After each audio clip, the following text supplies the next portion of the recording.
Hey everybody, checking in again, and just a quick update from the last video where I did the substrate change. The water has cleared up, and it's looking wonderful now, and just as I had hoped. Everyone's doing well and happy. Anyways, today I'm going to tackle a filter maintenance, and I've got a Fluval 206. And that's it right there. I don't have an aquarium stand like many people do. So the cool thing about this, just to point it out, because I'm not going to be able to put the camera in as I'm pulling this out, is that it's got a filter assembly, a valve assembly, sorry, that you close the water right at that where my fingertip is, and the water shuts off at that valve assembly. Then you release it from the canister and pull it right out. So the water does not drip or come out.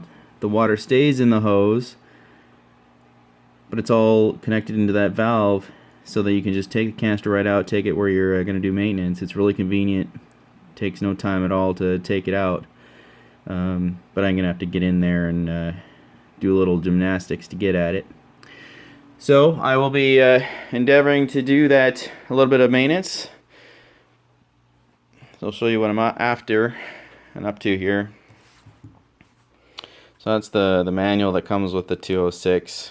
Anyways, so I'm going to put some neo-carb in here. What this does is it's got a zeolite and carbon mix. So carbon for good chemical filtration, but the zeolite takes ammonia out. Then I'm going to just put some pre-filter in there, and this is just really a good mechanical filter for taking the crud out before it gets into your biological filtration. It does support a nitrifying bacteria, I think they call it. Anyways, it's the bacteria that eats your nitrates and all that. So it does support a colony of that. I'll be going in there, and I'm not going to change everything out because I want to preserve as much of that colony as possible, but I'll show you what I'm up to. Then I'm going to replace this pad in there, so I'll cut out an appropriately sized piece of this. This is a phosphate pad.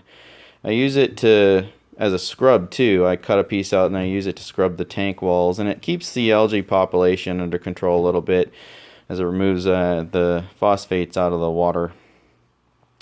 So I'm going to get started. I'll first be taking out some of the water, putting it in a bucket so I can use it to rinse the mechanical filters and foam in the filter. So I'll check in a minute. Okay, I have got some water taken down.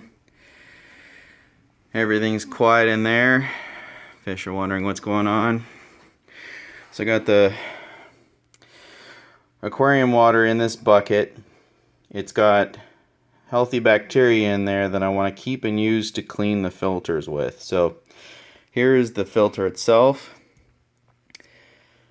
So it's full of water, but as you can see, and I'll take you underneath here, there's the valve assembly, and it's all closed up. It just pops right off, and it's really easy to take out of there. So now I'm going to move this over to a sink and start assembling it and giving things a rinse in this bucket. Alright. Okay, here we are. I found a shower to do this in to capture all the muck and grime. Probably the best idea. I'm going to try to do this a little bit one-handed. But you can see the crud in these things when you take off the top. Set that aside. But there we go.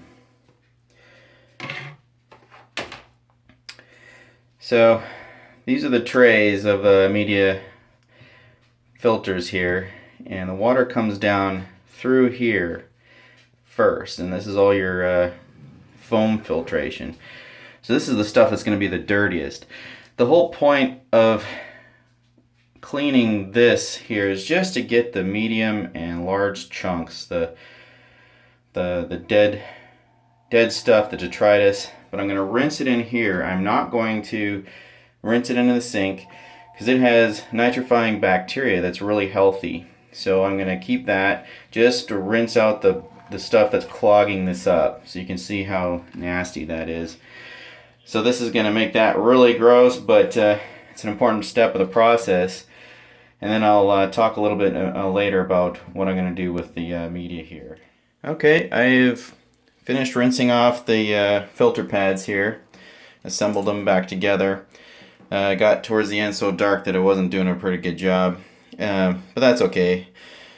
Really, all I'm trying to do is capture as much as I can, get it out of there, so that in the future more of it will capture and not impede flow. So rinse it off in there, and then I took the plastic case here and rinsed it in the sink. That's okay, the plastic isn't a good surface for collecting the healthy bacteria, and all I did was reduce the snail population by about 4, so that's pretty good. Setting that aside, we got the filter trays. So I believe this might be Biomax, but I'm not too sure. This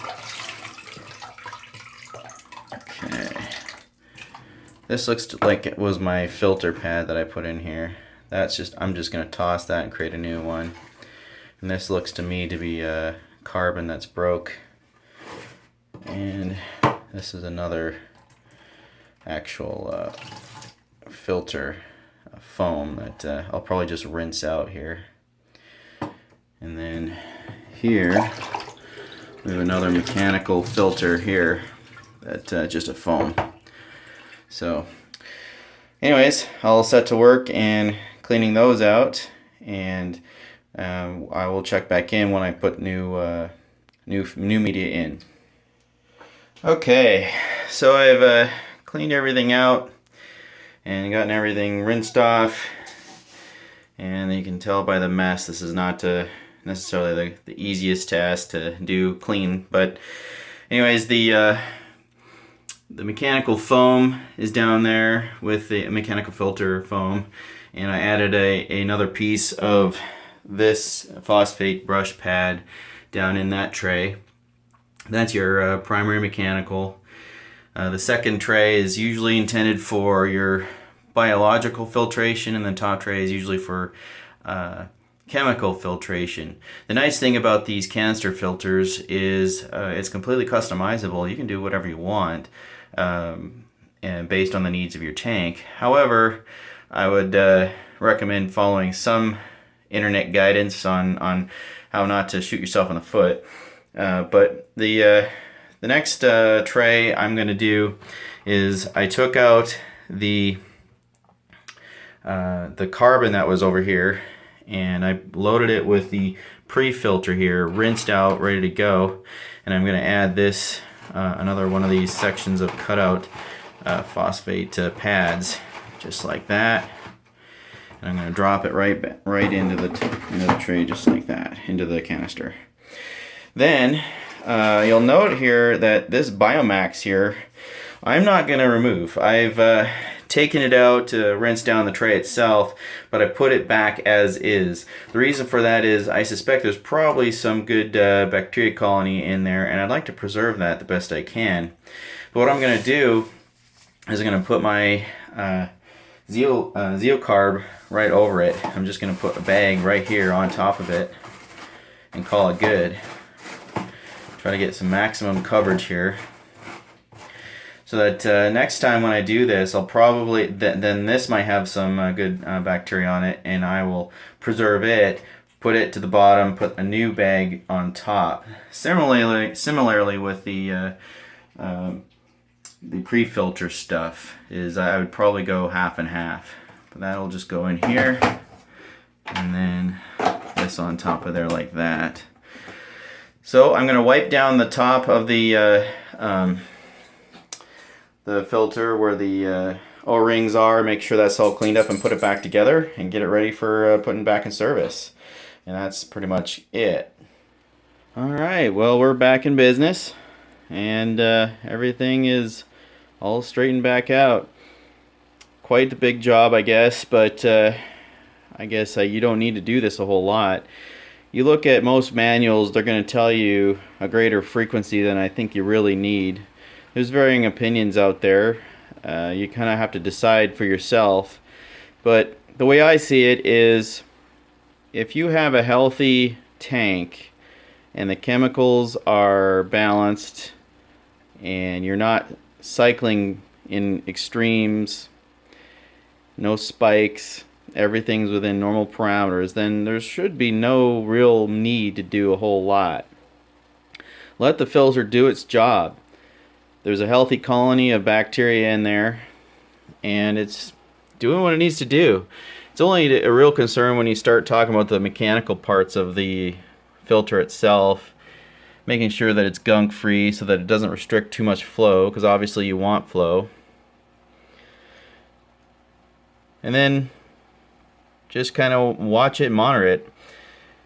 I will have to watch this for a little bit closer for the next week or two until I'm sure there's no new cycle that starts. Anytime you take out any filters, clean them, you are destroying a little bit of that healthy colony of bacteria. So I might see an ammonia spike, may not, we'll see, but I'll be watching closer. It'll take a while for the particulate to kind of just get caught by the filter again, and this all settles out. But yeah, job done. Now I got a huge mess to clean up. Hopefully you learned something. And if you have any suggestions for me and anything I coulda, shoulda done better, I'm all ears. This is a learning hobby, and I'm definitely interested in knowing what you might be able to help me with. And always looking for new subscribers. Talk to you later. Oh, and by the way, week 1 starts today. Go Seahawks.